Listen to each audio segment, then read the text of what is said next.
Honorable Rasamanikam. Manghana Katanagatmani. I would like to ask the Honorable Prime Minister to inform this House.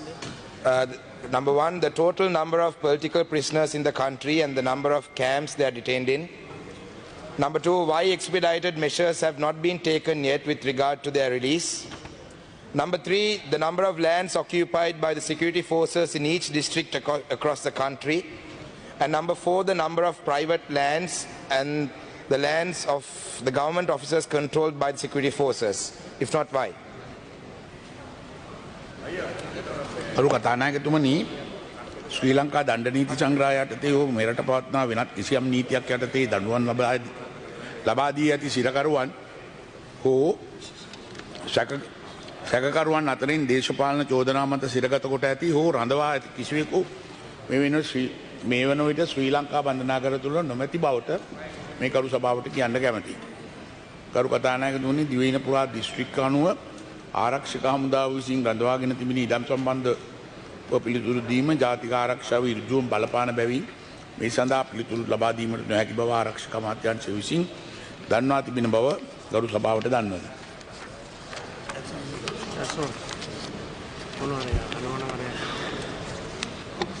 මගේ පළවෙනි අතුරු ප්‍රශ්නය තමයි, my first question is, Honorable Prime Minister, there are people who have been in custody since the time even before I was born. You know, some of them have died in prison in the last couple of years. One of your main election promises was that the release of these political prisoners will be done. This was done in the canvassing campaigns that was done in the north and the east. And even Honorable Namal Rajapaksa, when he was released from remand prison, had mentioned that these political prisoners need to be released. At the same time, I need to place it on record that JVP, during the JVP insurrection, people who were arrested were given general amnesty. And also, the Honorable Johnson Fernando mentioned the other day that Pullian was a political prisoner. He was not a political prisoner. He was under arrest for the murder, as charged for murder under suspicion of Joseph Parraj Singham. And at the same time, people have been given pardoned. Sergeant Sunil Ratnayaka, who was he was charged with murder and sentenced, and he was pardoned. So why aren't these some of these people? These cases haven't still even been filed, right? They are still being held without. They are still being detained without charges being filed. As you may have been aware, we had a campaign called Pottuvil to Polikandi from the 3rd to the 7th last week, and one of the primary requests that were put forward by the people who joined this protest was the release of these political prisoners. And in Kilnochi, there were some people who were relatives of people who had surrendered to the army during the last days of the war in the Wattuwal Palam. And along with them, there were parents of people who were arrested during November 27th last year for posting photos on Facebook. So their genuine concern was that the people who were arrested back in the day and the people who surrendered to the army in 2009, all of them were taken by the armed forces. Likewise, now in November 27th, there were nearly 40 odd youngsters who were arrested for posting photos on Facebook and so on and so forth. And now they are still, no charges have been filed against them as well. So naturally, there is a concern that in a few years, that these boys could also be missing because these people were arrested. So my question is, why is there two laws? I mean, why is there two laws, one law for different people, and why aren't these cases being expedited? So we can, I mean, sir, you know, as the Prime Minister, I know that you have the capacity to do it and you are genuinely concerned about these people. I would like to see that as the Prime Minister of this country, that you take some action against this because you are the only one who can do this. And we have 100% faith in you, and this was the election promise that was put forward. And it wasn't just TNA that's asking for this. The march, the Pottuvil to Polikandi march that happened, nearly 100,000 people joined this, and one of the main slogans, one of the main requests was the political prisoners. Likewise, even with the Easter attacks, There are people who have been detained for almost 2 years with no cases being filed against them. So I would like to, my first question is, sir, what is happening to them? Are they going to be released, or are they going, because now election has been won, you got 2/3, presidential election was won, these things were used for politics. Are you all going to hold these people in prison just for political mileage, or is there a plan? That's my first question, sir.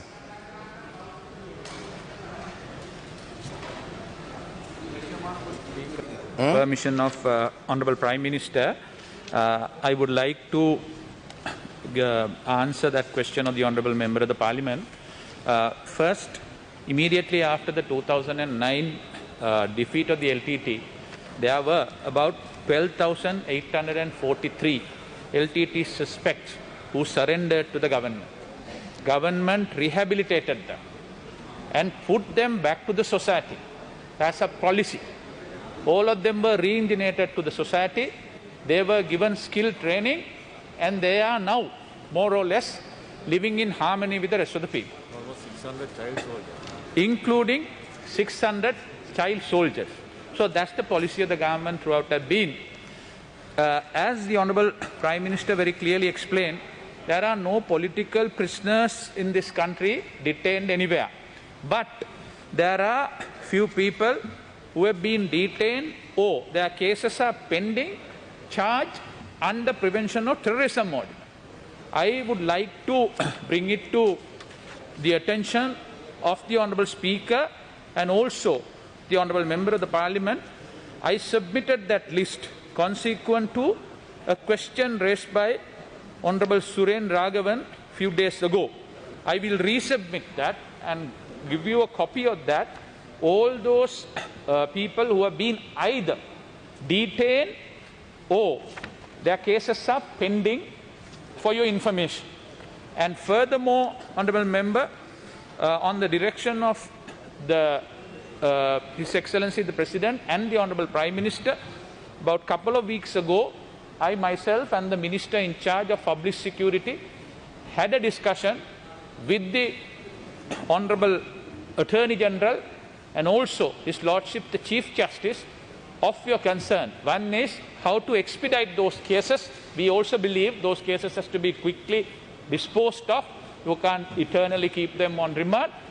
And also to file cases against those there are charges. And therefore, if someone says that we have deliberately kept them behind, it's a very limited number. The charges against them are very, very high and grievous, and also the Honourable Attorney General had been asked to look into those individually. So we will keep you update on the progress to the House and to you, Honourable Member.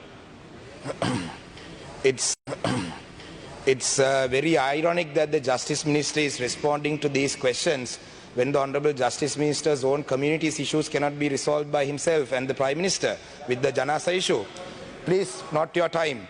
So my also one of the grievous concerns, you said that it was very serious concerns that they are detained against. But some of these some of them have been detained most recently for posting photos on Facebook and posting a poem on Facebook. I am very shocked that that's a grievous crime. So I would like to move on to my second question. You know, while we were going through the protest from Pothuwil to Poligandi, while we were going through Mullaitivu, Mana, Kilnochi, it was very evident that there were so many military camps. The number of military camps, the Prime Minister has said that he is unable to disclose the information due to security concerns. I understand that. But however, there were so many military camps throughout the north and the east. So I would say that, you know, that this government's primary slogan was, establishing national security. So if this government is able to establish national security, I wonder why there is such a need for so many camps. But at the same time, why aren't we worried about setting up some camps in Colombo and Hambantota? Because like I've mentioned in my parliamentary speeches, Tamils and Muslims in this country are not the threat to this government in the near future. You know, we are giving out plots of land to different countries in the south and in Colombo. So why don't we set up some army camps and, security forces camps around those ports and districts as well? Because like I mentioned earlier, they are the threat for this government in the future. I'm sorry if I'm offending anyone by saying this, but these are all concerns, not just by mine, right? These are not questions that I'm asking for myself. I don't have any family or friends who are political prisoners or who are affected by this. Because even in Batiklo district, there are, in Kalawanchikudi, even the divisional secretary's office, even the divisional secretariat's office, and also like the irrigation department's office, even those, here, I will ask my question. This house wastes a lot of time on random stuff. There are a lot of people wasting time on random things. These are questions that are genuine questions that are of the people, right? You mind your own business, right? This is not, you're not the Prime Minister. So my question is, please, right? Your people who want to be the Prime Minister of this country can talk. I am asking this question from the Prime Minister. Mr. Surendragon is not a Prime Minister. You're not a Prime Minister. So my question, let me finish my question. Order, please. I will. Don't waste my time. Don't waste the time of this house. This house wastes a lot of time on unnecessary issues every day. Right? I have observed that there are so many unnecessary things. Yeah. I get this opportunity once a year maybe. We only get the opportunity to ask the Honorable Prime Minister a question once a year maybe, because the opposition, there's only one. Just mind your business, Surendragon. You have been appointed on the national list for this. Right? You're barking because you got the national list. Just mind your own business. I'm not here on the national list. I have been elected by public. Right? You are just trying to build up you're just trying to build your political career. I have already been elected to Parliament by votes. Now, unlike you, I didn't come on the national list. I was elected. So let me finish my question. Sir, ඒක තමයි sir මේ sir මෙයාට කෑ ගහන්න එපා කියන්නේ sir. So my question is, sir, Please. Statement, just tell us what is your question. sir, I can't finish my question, sir. Yeah, thank you. Listen to the sir. So, sir, the question is, will these private lands and will these lands that are occupied by the security forces, the government lands and the state buildings like irrigation department, DSO, even in Kalawanchikudi, right? Will they ever be released, or are we going to hold on to them just so that we show the South that there is some major national security threat in the North and this which is not there? That's my question. You work enough for your nationalist men. ගරු කතානායකතුමනි, අද වෙනකොට යුද්ධෙන් පසු අද වෙනකොට 97ක් land එක ප්‍රයිවේට් සහ government land එක දැනටමත් දීලා තියෙනවා. 97ක් ලෑන්ඩ් දීලා තියෙනවා. ඉතින් එතකොට ඊට පස්සේ ජාතික ආරක්ෂාව වෙනුවෙන් තමයි ඉතුරු ඒවා තියාගෙන ඉන්නේ. ඉතින් ඒක නිසා ජාතික ආරක්ෂාව ඔබතුමාට ක්වෙස්චන් කරන්න බෑ. ඒක ඇවිල්ලා ආරක්ෂක අමාත්‍යාංශය මගින් බුද්ධිතොරතුරු මගින් අරන් තියෙන පණිවිඩ ඒ අනුව තමයි. නමුත් දැනට 96ක් 95ක් සහ 96ක් අතර සීලුම ඉඩම් දීලා තියෙනවා අනිත් නිලධාරීන්ට සහ පුද්ගලික සහ රජයේ ඉඩම් ලබා දීලා තියෙන. ඒකින්ද ඒ වගේ අසත්‍ය ප්‍රකාශ ඔබතුමා මේ සභාවේදී කරන්න එපා. කොහොම ස්තුතියි. කෝකිලා ගුණවර්ධන මෙතිනිය.